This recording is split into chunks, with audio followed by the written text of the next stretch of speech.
You all join palms and repeat after me. I take refuge in the Buddha. I take refuge in the Buddha. I take refuge in the Dharma. I take refuge in the Dharma. I take refuge in the Sangha. I take refuge in the Sangha. Keeping the palms joined.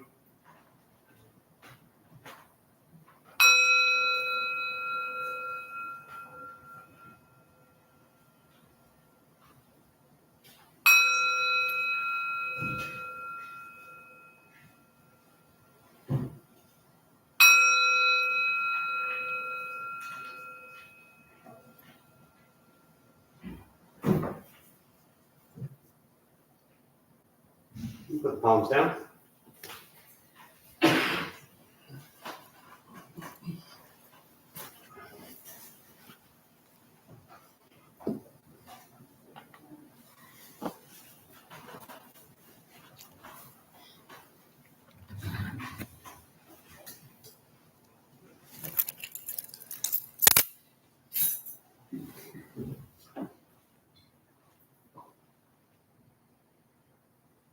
All right. Good morning, everybody. Nice to see you all. Thank you for showing up. Anyone here for the first time today? Those you here for the first time, what brings you here? Yeah. Yeah. Nice. Good to see you. Glad you're here. Welcome back. I'm interested to learn more More what? about Buddhism. What do you know so far? Not very much. Not very much. Well, that'll make it easy. I don't have to share that much then, so that's good. What do you think there is to know? You're putting me on the spot. You don't like that? No. All right. I appreciate you sharing that. Anyone else who's new? Yeah. I'm a graduate student learning about spirituality. Yes. This is my first time in the Buddhist. Yes. Well, welcome to your first time in a Buddhist temple. 22 years ago, I went to observe a Buddhist class with a friend of mine who was a student and had to observe some other religious practice. And 22 years later, I'm still sitting here. So I would be careful what happens to you after this. You know, you have been warned. Your life may be forever ruined. So, yeah. What have you learned so far through school? I've learned the different meditation practices and how different religions practice. Yeah. I'm really excited to be here. Yeah. Glad you're here. Thanks. Do you find a lot of similarities in the various religious teachings? Yeah, there is. Yeah, definitely. Cool. Thanks. Anyone else for the first time here? Want to share why? Those of you who keep coming back, why show up? What's the point? Oh, Meredith, are you available for 20 minutes after the class today? Sure. What was your name again? Sorry. I'm Alex. Alex. We emailed. I just forgot your name. I'm sorry. Meredith, can you raise your hand? Alex has like 20 minutes of questions about Buddhism. Can you help her? Sure. Thank you. She's the best. Don't worry. You'll love her. And she's much nicer than I am, so it'll go much smoother. Those of you who keep showing up, why? Why show up? Yeah. Because sometimes my question is nice to be able to ask. Sometimes in books, there's nobody to ask. It's nice to ask and get some feedback. Yeah. The books are wonderful, obviously, but they are very much kind of just this one way. Like, you know, the follow-up is critical, you know, part of that community. Yeah. Yeah, the community, definitely. What else? To learn. Yeah. It's a lot to learn, right? Is it a lot to learn, or is it really simple to learn and a lot to practice? That one, right? I mean, I could probably tell you all about Buddhism in like 2 minutes to get you through the next like 20 years, you know, and then. Simple and we complicate it. We make it more difficult than it actually is. Yeah. Why do we complicate things so much? Human nature? So we were just born that way? We were just born to complicate everything? I mean, we were taught. Welcome back. Good to see you. Yeah. Say again? We were taught. From what age? Self-awareness. No, what age? from self-awareness, I don't know, 3 years old. Or day one. Or day one. Yeah. I mean, we cry, somebody picks us up, they feed us, they change our diaper, they give us, they hold us, and all of a sudden we're like, oh, I like this. And then we spend our whole lives like little babies still kind of crying, waiting for somebody to kind of fix us, Yeah. From the beginning, man, we're conditioned. We really are. And then we get older and we're like, wait, why am I still suffering? Why am I still angry? Why am I still anxious? Why am I still stressed? Why am I still depressed? Why am I still sad? Because we're still looking for that thing outside of us to coddle us. Maybe some of us never got that. So we're finally seeking that. Everybody has a different situation, But what else? Why show up? Yeah. I keep coming here not to complicate things. I'm hoping one of these days you'll have free donuts. Oh, free donuts, yes. Next week, Normal, I told you, next week, Yeah, next week. Just keep one of these weeks, free donuts. Yeah. Anyone else want to share? Yeah, now that we've helps to hear other people are in pain like I am.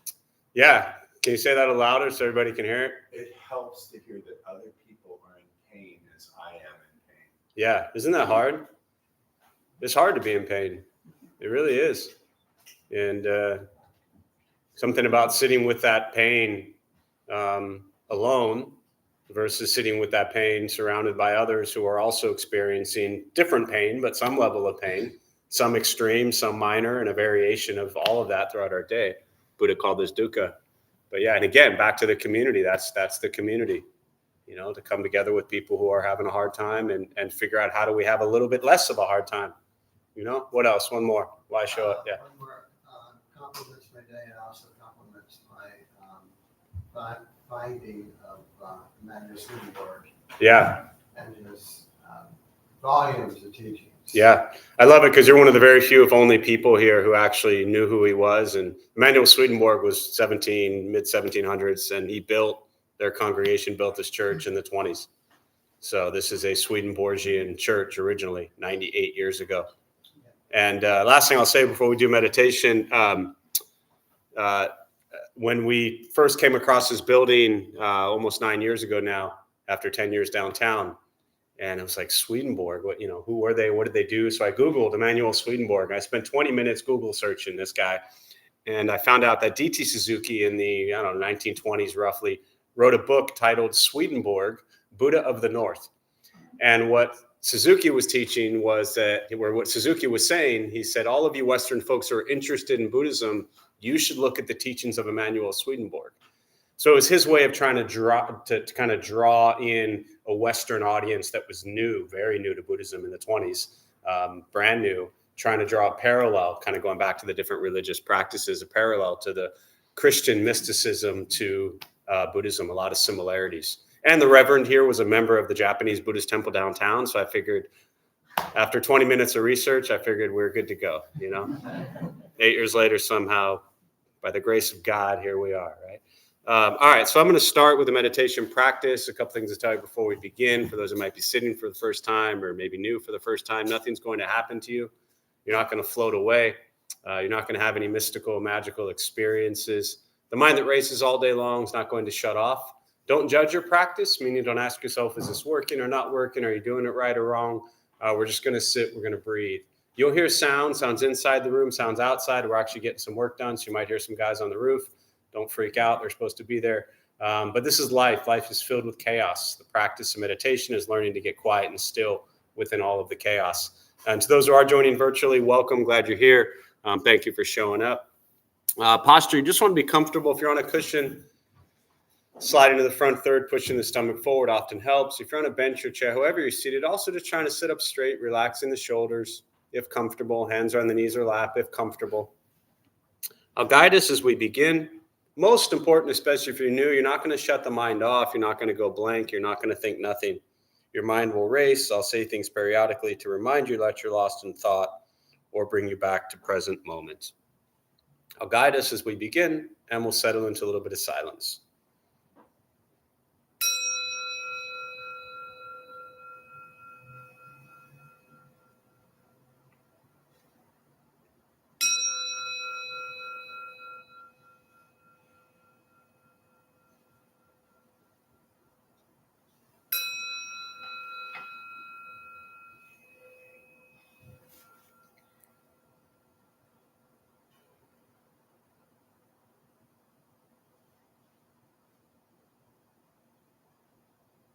And starting with the eyes closed if comfortable, or slightly open.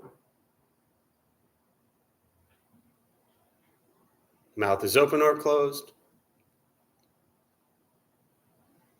We'll start with taking 3 deep breaths, slowly.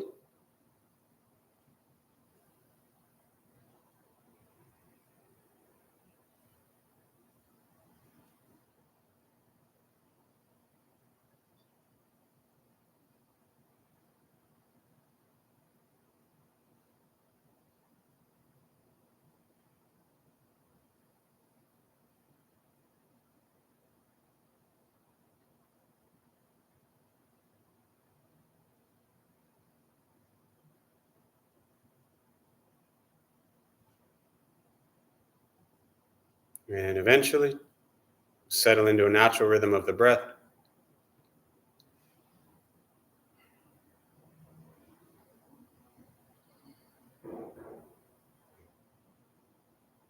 Noticing the mind as it wanders, jumping from thought to thought.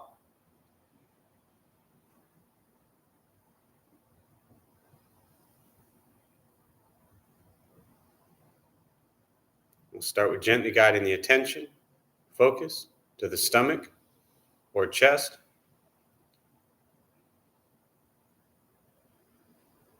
Breathing in, feel them rise. Breathing out, they fall.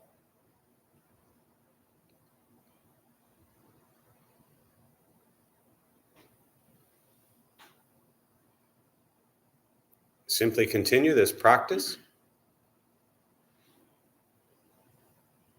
observing sensation of breath.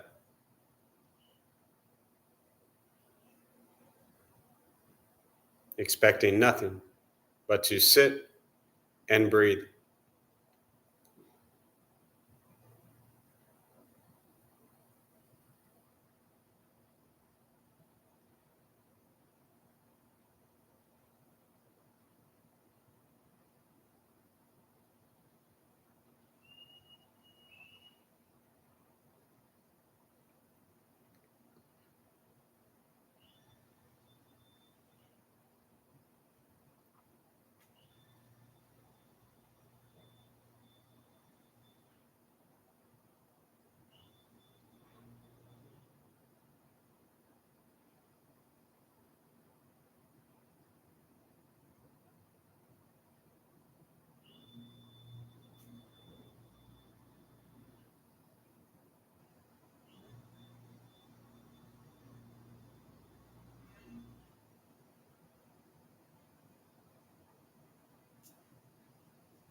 And as the mind wanders, lost in thought, recognize it, release that thought, return attention, focus to the breath.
Breathing in,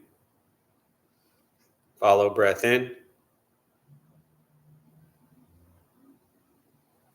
Breathing out, follow breath out.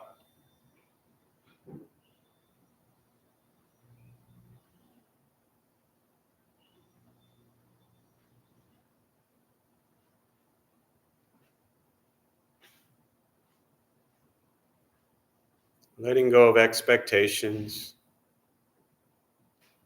letting go of judgments from the practice. Just sitting, breathing.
Learning to be comfortable in stillness,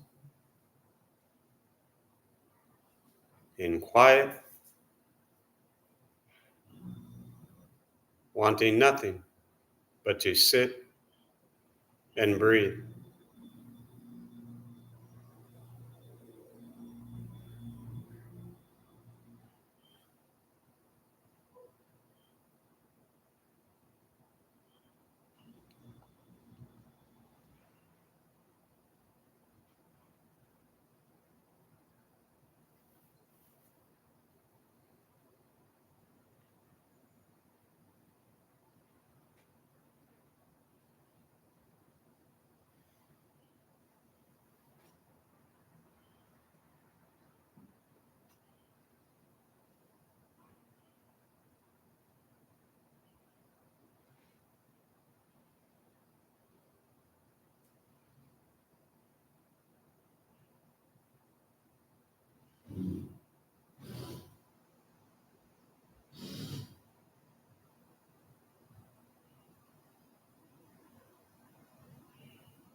Keeping the mind alert,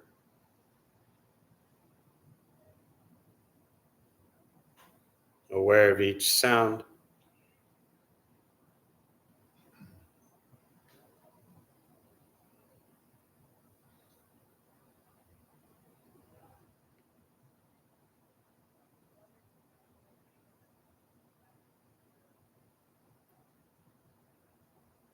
each thought,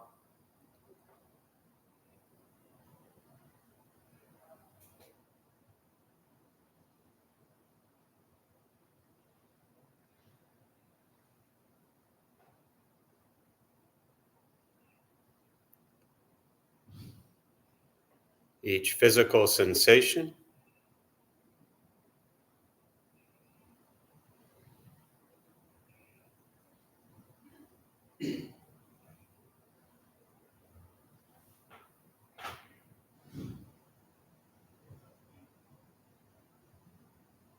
yet concerned with nothing but sitting,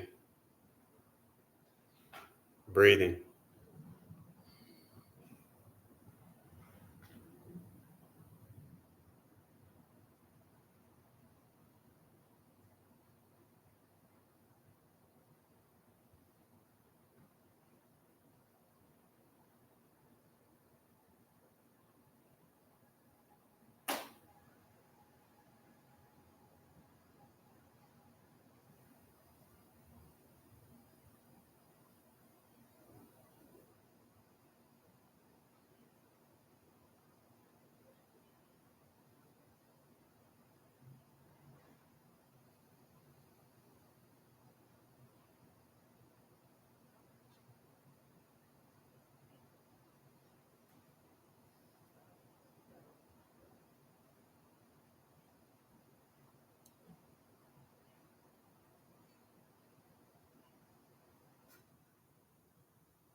And with the body still, rested,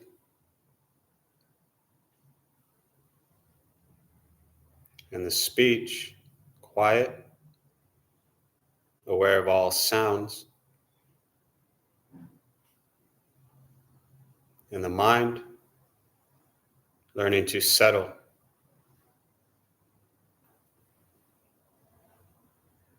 know what it's like to just sit and breathe, knowing with each breath there's nothing else to do, nowhere else to go, and no one else to be. Everything beautiful, exactly as it is. Sitting, breathing.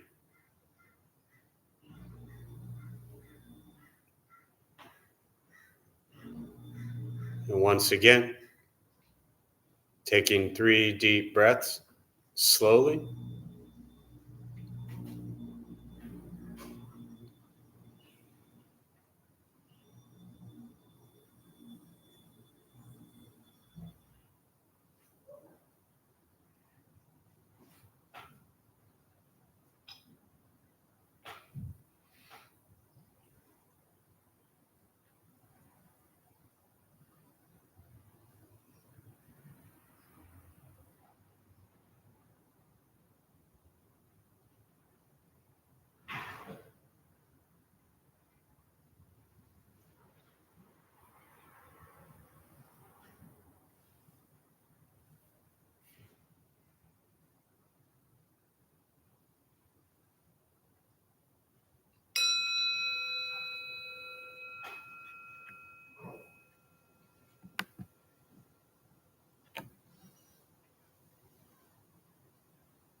And as you slowly open the eyes, slowly beginning to move, and most important, with the practice of meditation, is to recognize how you feel now, immediately after. And compare this to how you typically feel throughout your day. Recognize the difference, if there is one. Ask yourselves how you'd prefer to feel every day for the rest of your life. And realize however you feel now, if it's quiet, calm, and still, or a busy mind, racing mind, whatever you're sitting with at this moment, has nothing to do with anything I said. It's nothing to do with how you sit and hold the hands or cross the legs. It's nothing to do with the sounds around us or anything else for that matter. It has everything to do with your own mind and your own mind's reaction to an external condition. This is what the Buddha called pratitya samupata, means dependent origination. This is the basis of the Buddha's awakening. The word Buddha simply means awakened. He was a human being, no different than any one of us, who began to understand why he suffered, why he got angry, sad, depressed, stressed, anxious. He began to understand the causal relationship of all phenomena. And what that means very simply for all of us, regardless where you come from or what you believe in and where you think you're going, your whole life is filled with things that happen. You react. More stuff happens, more reactions. That's it. That's your day. This practice is simply learning what it's like to respond to something quietly, peacefully, still. Because for most of us, the way you responded to the last 20 minutes is quite different from how you respond every other 20-minute period of your day. And so all we're working on is closing the gap to where the way you feel now is closer to how you feel always. Just as driven, motivated, productive, successful, whatever that means to you in your respective lives. But with a mind that's steady, clear, focused, distracted by nothing, disturbed by no one. This practice is not easy. It's not necessarily fun. It's not an escape, as often people think it is, especially those who are newer. Often people think, well, I'll run to Buddhism and that's going to fix things. Buddhism doesn't fix things. If your life is a crazy, hectic, stressed out mess, meditation and Buddhist practice doesn't fix that. Making changes in your life is what fixes that. Becoming aware of why your life is a crazy, hectic, stressed out mess is the practice. Meditation is free. Buddhist practice is free. It's sitting, breathing, becoming aware of what you think, what you say, and what you do in each moment. The Buddha called this karma. Karma literally means action. It is not what goes around comes around. It's not getting what you deserve or they're going to get what's coming to them. Karma is what you bring into the world. With your thoughts, your words, and your actions, you create your reality. And so if we find ourselves anxious, stressed out, miserable, the practice is to look at what are my thoughts, what are my words, and what are my actions. And if you find yourself feeling pleasant and happy and joyful and at peace, the practice is to ask yourself, what are your thoughts, what are your words, and what are your actions? And that's it. And understand that you have absolute control over your mental, emotional health and well-being. It is not contingent upon anything or anyone else around you. And we spend most of our lives, as I alluded to earlier, thinking that someone else, something else, somewhere else, somehow else is going to bring us peace. You've been walking around with it your entire life. We just have to wake up to it. That's what this practice is waking up to your own suffering. Sounds fun, doesn't it? It's easy to point fingers and blame everyone else and everything else for their actions. And I'm not suggesting that the actions of others are not important. They absolutely are, just like our actions are important. Sitting in a place of privilege and ignoring what's happening in the world is not the path nor the practice. To engage in the world, to create a kinder, gentler society, to me, is the Buddhist teachings. But as you work diligently in your own way to create a kinder and gentler world around you, are you doing that coming from a place of love, compassion, and kindness? Or are you doing that from a place of anger, hatred, and rage? And that's for each individual to decide. It's really easy to think that everything is a mess because of everybody else.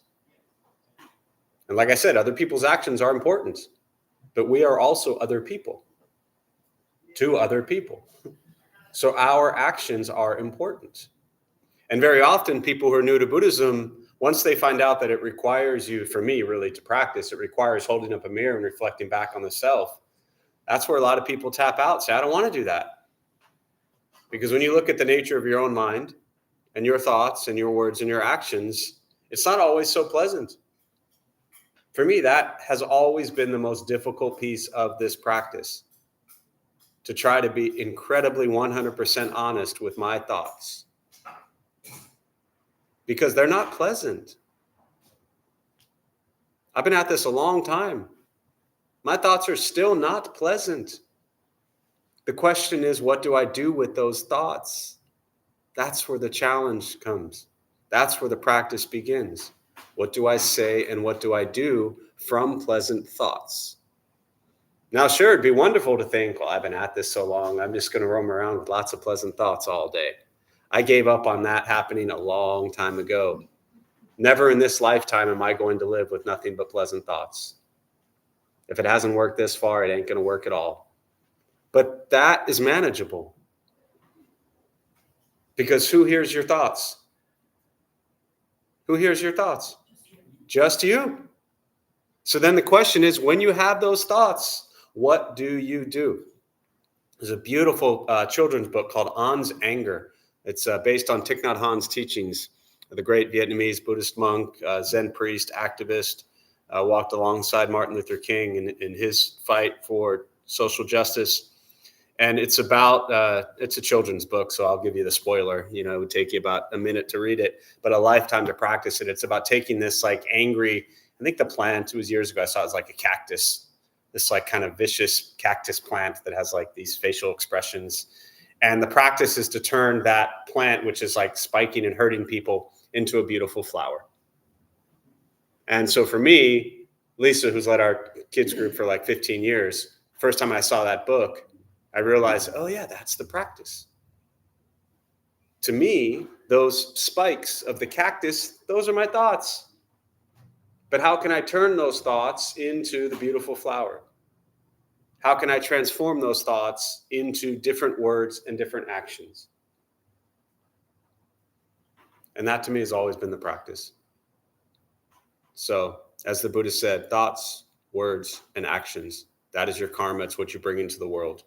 And to be able to face that honestly and not run from it, not hide from it, is not easy. So with that, I'll pause. For me, I always really prefer to respond to questions, meditation, Buddhist practice. And again, to those joining virtually, welcome. Feel free. If you have any questions, to put them on the chat box. I'll do my best to respond. And we'll open up to questions.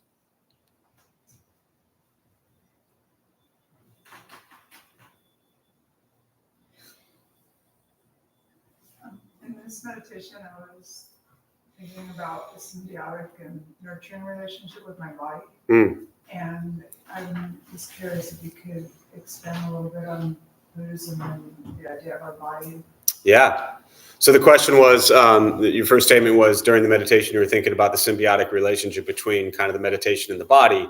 And for those virtually didn't hear it or anyone else, the question is if I can expand on kind of the Buddhist view or teachings around the relationship to the body. It's important, right? It is the shell that carries us. It holds, I'll kind of use some technical terms here, and then I'll back up really to the emaciated Buddha story, which you may know, but to me, that's the best way to illustrate the importance of it. Is that in Buddhism, they call it alaya vijnana, storehouse consciousness. So at the time of the Buddha, for those who don't know, this is 500 years before Christ, 2,500 years ago, roughly. And for the most part, everybody then believed, as predominantly Hindu practitioners, right, looking at Vedic teachings, philosophy, religion, they believed in rebirth or reincarnation or continuation of consciousness, whatever school of Buddhism you want to look at to term, whatever term you want to use. But there was a continuation process. If you walked up to somebody 2,500 years ago and you said, you got one life and then you're going to heaven or hell, they would have thought you were kind of cuckoo, right? You go up to people today and you say, hey, you're going to be reborn. And they're like, huh? So it's important when I look at the relationship from a Buddhist perspective to the body to understand that at the time of the Buddha, he was teaching to an audience of people that for the most part all believed in a continuation of consciousness, alaya vijnana. And so for them to understand that the body was just this shell made sense. But to us, we often think that the body is us, that like our entire life is this body. And therefore, once the body is gone, we think that life is gone. But that's only because we tie life to the physical form, right? But again, at the time of the Buddha, the consciousness is what continued on endlessly. The Nagarjuna, 4th century Buddhist philosopher, would say no beginning, no end. Thich Nhat Hanh teaches a lot about no birth, no death, right? There's some areas you can go into there to kind of explore Thich Nhat Hanh's teachings around the physical body, no birth, no death. But the understanding was the body is just the shell. It is just a vessel. It holds this consciousness. The body gave us a name, right? The body comes out and someone pointed at you and gives you a name. And then they start defining all these parts to us. And then that creates some physical identity that we begin to associate, that we think looks good, doesn't look good, looks bad, doesn't look bad, right? We define, think about, anyone here look in the mirror at all? Right? Anyone comb their hair? I don't have to worry about that so much anymore, right? But like you're getting ready, you're combing your hair, you leave the bedroom, you go to the bathroom, you comb your hair, you stop out wherever your house is, you check your hair again before you leave the door, then you get in your car, you look at your hair again, then you drive, windows are all up, everything's closed up. Before you get out of the car, you look at your hair again, some of us, right? We've looked at our hair like 18 times, going a total of like 5 miles, right? With like no weather change. But we are so obsessed with our physical form, as if that matters. What your hair looks like means nothing. But how much emphasis and time have you spent focused on what your hair looks like? A decent amount, I'm guessing, right? Why? We don't even see, you don't even see your hair. You can't even see it right now. Yet we become so obsessed with how it looks. Why do you think it is? What do you think? I think it's our relationship to the outside world. Meaning? What people think of us. What people think of us. Right. This is a whole different direction. I was planning on going with the emaciated Buddha, but we're already here, and I think this is more important anyways.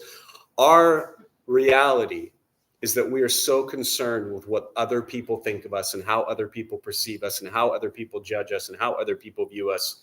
This was a while back, but not that long ago, one of the college kids said he was afraid that every time he shares, he's afraid that people are judging him. And I looked at him and I said, you don't need to be afraid of them judging you because they are judging you. It's not about are they judging you or not. The question is, does their judgment of you bother you? And that is illustrated so much in the way we look physically. The way society, every billboard, every advertisement, every, pill, everything, billions of dollars are spent telling us what we should look like, what we should wear, when the seasons change, what color clothes we should wear. I grew up in this world. I'm not looking at it from a place of judgment. I grew up in a life that had to have a certain shirt to go to a certain place and had to wear a certain color. And after it goes to fall, you can't wear a certain color anymore. We live in that world, right? So, the whole advertising now is telling us now we got to look this way. Now we have to build this, everything. Again, the Dharma bums, right? Kerouac, work, produce, consume, get a bunch of stuff. It gets old, you get rid of it, you get more stuff. Nothing we ever have is enough. Tying this directly to Buddhist teachings around craving and desire. The root cause of all suffering, as the Buddha taught us, are craving and desire. Craving and desire are often referred to as greed, the second noble truth, the cause of our suffering. Greed, we often think of greed and people think money. This isn't about money. This is about constantly wanting more, wanting different, not liking how we are, not liking how we look, not liking so much about our physical appearance. So we spend our lives torturing ourselves, making ourselves look a certain way based on what other people think, right? Car colors. I'm not saying we should all drive the same color car, but when you go on a car lot, every single car works exactly the same. But how much time will you spend making sure the color is exactly the one you want? So much time focused on physical appearance because for whatever reason, we're attached to our ego and self that says, I want people to think a certain way of me. And if I tailor my hair a certain way, then that's going to control how they think of me. So the teachings of the Buddha, he was a prince. He had beautiful long hair. This is illustrated, coming back to his life, this is illustrated in his, as a prince, leaving the home at 29 to roam the base of the Himalayan mountains as in essence a yogi and an ascetic. He traveled for 6 years around the Himalayas, and he cut off his long princely hair and shaved his head as a sign of renouncing this kind of attachment to worldly possessions, right? Got rid of everything down to 7 items. That was it. I got 7 items like in my pockets right now, not to mention the 3,000 that are on my phone. That's always within, like a foot of me. The teaching is not that all of us as lay people need to go get rid of all of our stuff. The teaching is how attached are you to your stuff? Could you live without it? What would happen if you lost it? And can we ever reach a place in our practice where we're not so worried about what people think about us when they look at us? I was going to go on the path of the emaciated Buddha, but in essence, the middle path, find a balance. It doesn't mean your hair is not important. It also doesn't mean that we should obsess over every little strand. And that balance, the middle path, right? The emaciated Buddha statue in brief, this is him starving himself because they thought that if they lived on 1 grain of rice a day, they would overcome attachment to the physical body. And at that time, they thought that awakening meant overcoming the attachment to physical form, but he was near death. So he decided to eat, and he regained a balance, physical health. So taking care of the body is incredibly important. And then ultimately at 80, he died from eating poisonous food. So the physical body died. Our physical body is dying every moment. Every breath, we are 1 moment closer to death. Truly. And if that is the case, why spend so much time angry and miserable and pissed off at so much little shit that doesn't even matter? Some stuff matters. Lots of stuff matters. But the little annoyances all day long, are they really worth driving yourself crazy over? That attempt to try to control everything and everyone?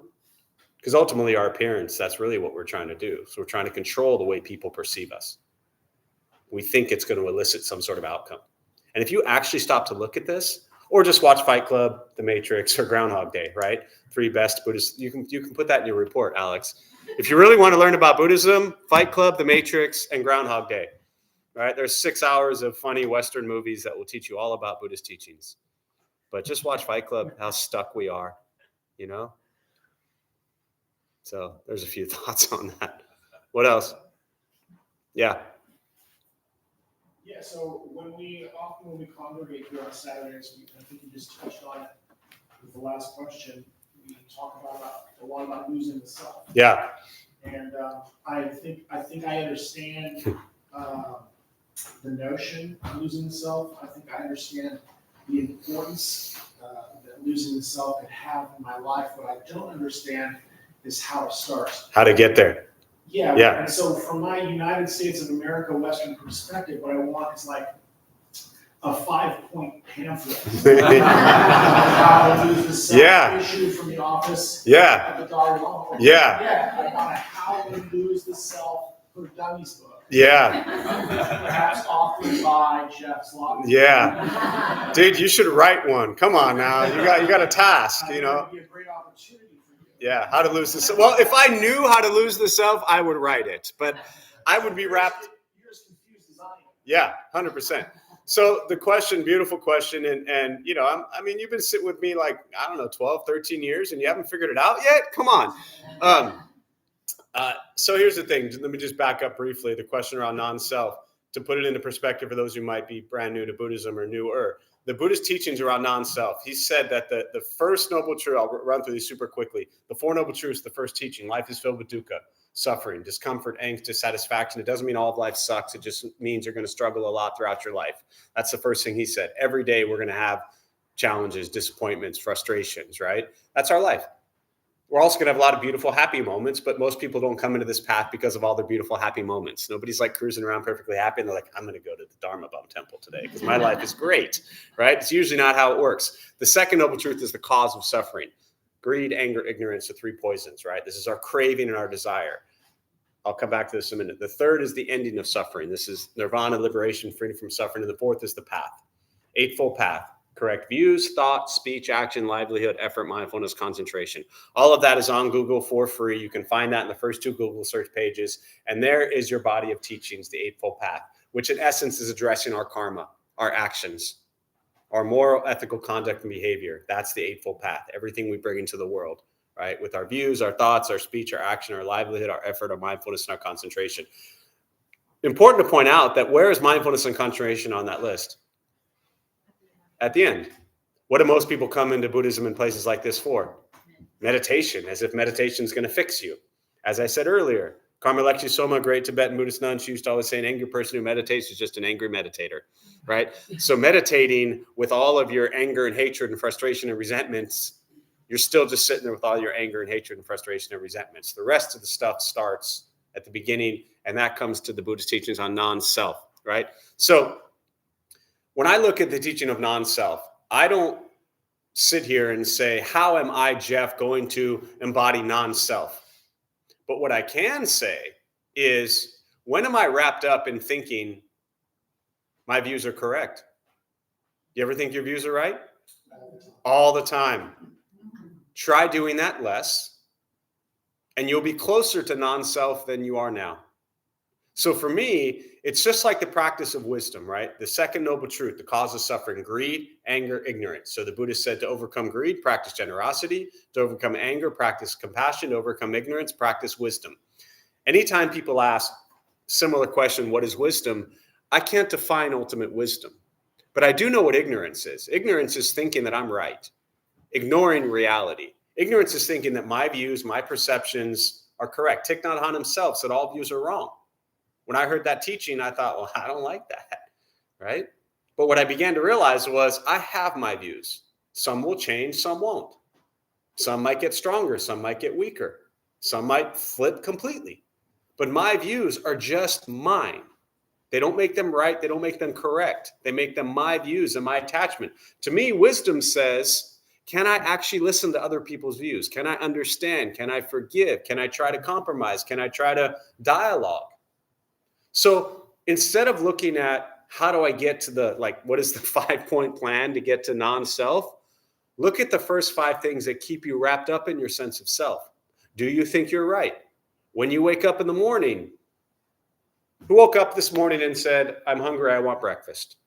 I want food, right? When that happened, did you think about anybody else in the world that is starving? There are millions of people all over the world right now that literally have nothing to eat. And yet we're all concerned about making sure we get exactly what we want. And then once we get that, we're like, okay, now we'll think about everybody else. And I'm not saying ignore ourselves. Again, it comes back to the balance, the middle path, right? We must take care of ourselves as well. The oxygen mask coming off on an airplane. Self first, then the children. So we must take care of ourselves. But look throughout your day how much you're focused on you. And if you're focused on you, what are you not focused on? Everyone else. And if you're focused on you, that seems like a lot of self involved there. So for me, the Bodhisattva practice, which you've heard me talk about for years, ultimately, technically, is to be reborn life after life to liberate all sentient beings from suffering. So forget rebirth for a minute. For me, the Bodhisattva path and Bodhisattva practice is, can I wake up every single day and think, what can I do to help people suffer today, who are suffering today? What can I do every single day, every single moment to help people suffer less? You ever helped somebody? I know the answer to this is more rhetorical than anything. When you help somebody, how do you feel? Feel better. So spend every moment of your life as much as possible helping people. When you help people, who are you not focused on? Yourself. And when you help people, you also feel better. Isn't that funny that we spend so much time trying to like help the self? But what actually helps the self is not focusing on the self.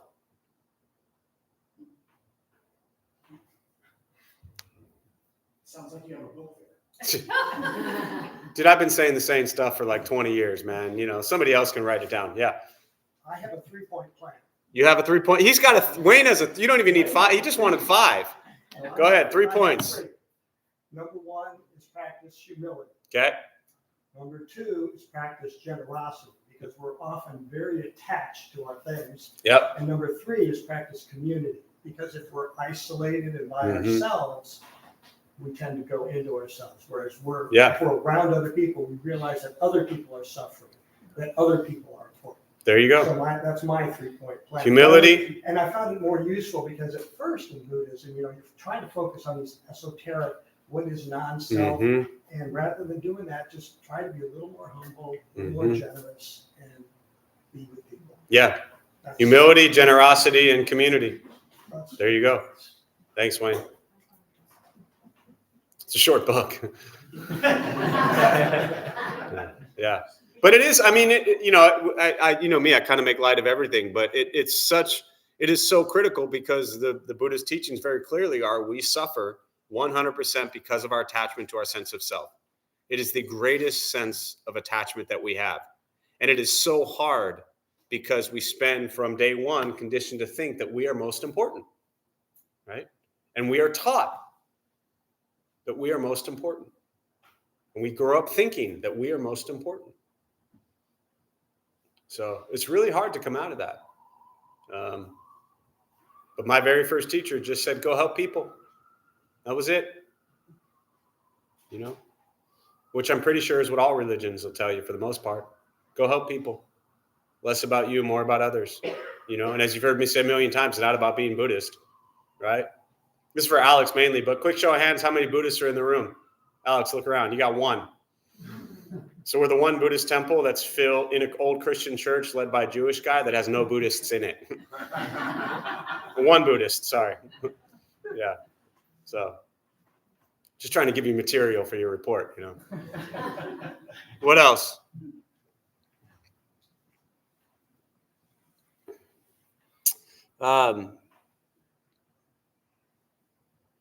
Oh, yeah. This is actually from earlier, but Cinda shared, attending each week has made me more aware of my own breathing than I used to be.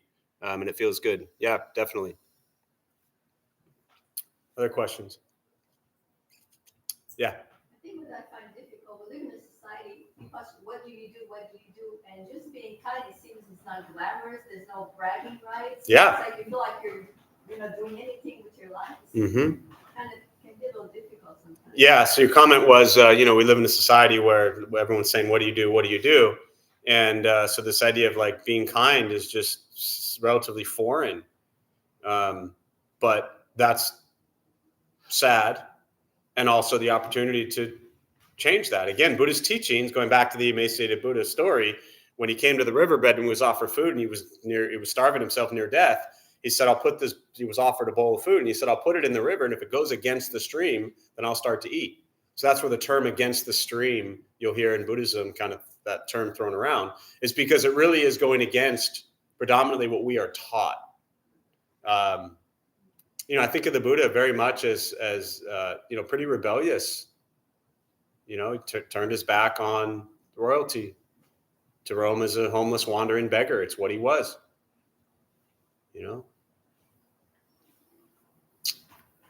Yeah. What else? Thoughts, questions?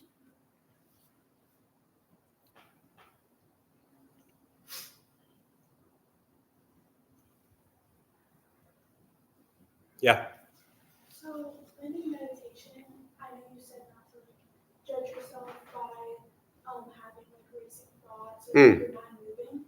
And stuff like that, like you kept saying, like focus on your chest or your stomach. Do you get better at that, like over time? Yeah. I just have a racing mind over time. Yeah. So, I hope I get better at it because I still suck at it, you know?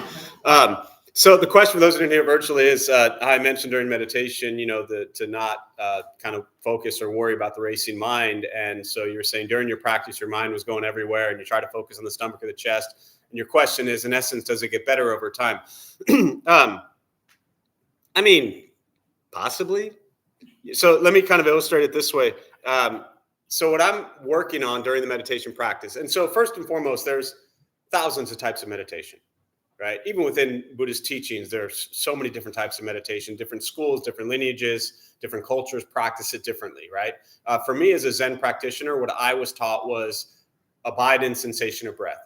So what I'm working on is breath in, breath out, focus on breath, right? So to kind of illustrate it, thoughts arise, recognize it, say it's hunger, release that thought, back to the breath. Breath in, breath out. Next thought arises, hunger, release that thought, back to the breath. This is what I'm working on, right? I'm not sitting here for 20 minutes straight, awareness of sensation of breath. My mind wanders, but I'll come back to this, but I let it go, I come back to the breath. What I don't want to do, thought arises, hunger. I'm hungry. What do I want to eat? I want a burrito. I want chips, I want sauce, I'm going to go to Pokies, right? So from one single thought of hunger, I sat there for 20 minutes thinking about a burrito, and now I'm hungrier than I was before. Now, why is this important? You ever get angry?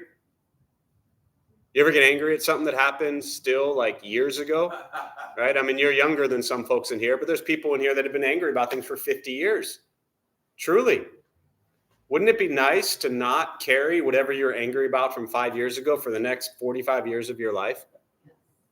Now, why are you still without details? Well, let me rephrase the question. Let me forget the question. Let me just state the reason that we are still feeling pain and suffering from something from 5 years ago is because our mind is focused on it. Now, I get it from trauma, things like that. They stay in our body. So there's that as well, right? I'm not discounting severe trauma that many people in this room have gone through. But there's also a lot of things we're still angry at that were maybe not so traumatic that we're carrying around for many years, because the mind is still focused on it. So as an example, without looking, can you see what's on the wall behind you? No, why not? You don't have eyes in the back of your head. Now, if I say turn around and look at the wall behind you, then you can see it, right? So this, to me, is what we're doing with meditation. We're training the mind to stay present. When you want to explore what happened 5 years ago, turn around in your mind and look at it. But wouldn't it be nice to be able to choose the rest of your life to not have to focus on past pain and suffering for your entire life? So to me, the meditation is not the escape. It's not about pretending you're sailing down a river and looking at all the birds and trees and flowers and being fake and thinking life is wonderful. The Buddha said life is filled with suffering, discomfort, angst, dissatisfaction. Can we stay present and not allow the mind to create a story from one thought? One thought will create a story for the next 10 years of your life if you let it. So to me, back to your question, it's not about will the mind ever stop racing, right? 30 years ago, I started doing meditation practice. I've done this every single day for 22 years.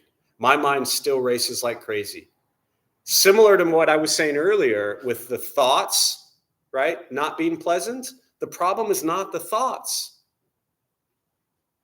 On one hand, I could say, man, it would be great to not have a racing mind. Or I can say, the mind is going to race. Am I going to fight it? Am I going to resist it? Or am I going to see it?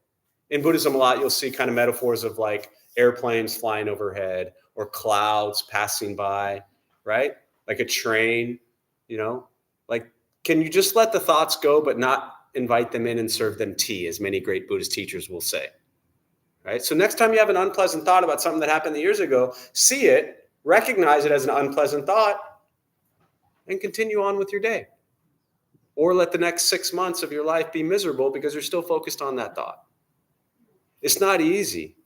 And I guess maybe to plant some hope or something to look forward to, I think you do get better at keeping the mind present slowly over time, but I don't want people to think that that's the goal, Because if I say, work on this until you can do nothing but hold attention on sensation of breath for 10 minutes straight, what are you probably going to do after 6 months? Give up. And then feel like a failure. And why do you think most people come to Buddhist practice to begin with? Because they feel like a failure. So why give them something else that they feel like they're going to fail at? You know? So it's more about shifting the view about what is the importance of meditation and why we do it. Not to stop the racing mind, but to not allow the racing mind to destroy you, to become friends with the racing mind. What else? We'll do one more and then we'll close. Yeah. Yeah, just one idea. Yeah. You and I spoke last Sunday kind of on this, and one idea to share or tool I've done just as a practitioner. We are in a constant state of chaos from our phones to our TV to our consumption. I myself have almost eliminated 50%, and I can notice the calmness. Because when you first wake up, our initial reactions are to turn on the TV, check your phone. Tried to test it till, that's why I came today actually. I was like, no TV, no phone. Can I come here and expand that? Yeah. To have a calmer self. Yeah. To be more present. So I think that is one tool that we can all try to apply with less noise to find a little bit more of a presence. Yeah. An awareness. Yeah. So ultimately, just to kind of sum that up and close, what you're talking about is introducing practices into your life that for you are unhealthy. So what you're saying for you, it's unhealthy to wake up and immediately turn on the TV or the phone or things like that. So what you're practicing is separation from that. So waking up today, coming here at 11 o'clock and still distancing yourself from that is something you need to do for your life that's working for you. Yeah. Now, slowly over time, whether you pick up your phone or not, whether you turn on your TV or not, shouldn't matter. Right now it does. Make sense? Sure. So the problem isn't the TV or the phone or the social media or what everybody else thinks. Those are not the problems. The problem is what? The mind. The mind's association to those things. So that's the practice. But yes, we need kind of things to work through. And so if that helps, yeah. I mean, when I'm with the college kids, I use the phone as an example and like, I'll ask the student to like, give me the phone and you can see the panic in their face. I'm like 3 feet from them, you know, and like, as I pull the phone away, you can see the anxiety consuming them as they separate from their phone. So, yeah. Yeah. So the attachments, the craving, the desire is what causes so much of our suffering. And if we can separate from them in a healthy way, yeah, it's important. So I'm going to close on that. We'll join palms. May the benefit of this practice be shared with all beings in all directions.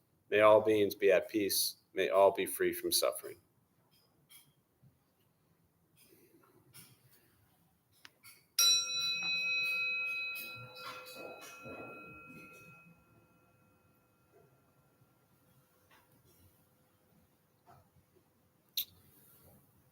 All right, a few quick announcements before y'all head out. Thank you for being here. My name is Jeff. I'm a Dharma Bum. We opened up this temple 18 years ago to introduce Buddhist teaching to those who show up. Those of us who lead, we're not monks, we're not nuns, we're not gurus, we're not masters, we're not teachers, we're not looking for students, we're just practitioners. We do our best to take our unenlightened perspective of Buddhist teachings and share it with those who show up. So every night we have different practices going on, different people leading from different Buddhist traditions. Every Thursday, 4:30, we do a food redistribution program. It's really a beautiful practice, again, of just getting out of yourself. And anytime you think your life sucks, feed people sleep on a sidewalk, and tends to put things in perspective. So we gather here for about an hour. We make gourmet vegetarian sandwiches, also known as peanut butter and jelly, and we feed people sleep on a street. So every Thursday, 4:30. First Saturday of the month, which will be coming up, kind of going back even to your comment earlier, we do a half day of silence retreat. So it's 4 hours that you're stuck with nothing but your own mind.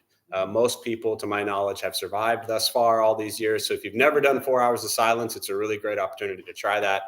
Otherwise, Buddha for You is downstairs. If you need anything, thank you for putting up with a little bit of drilling as they do some work. They were kind enough to come on their Saturday and day off and fix some things that we needed fixed. So we appreciate you putting up with the noise.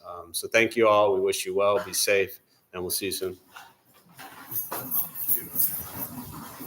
Shabbat shalom. Shabbat shalom.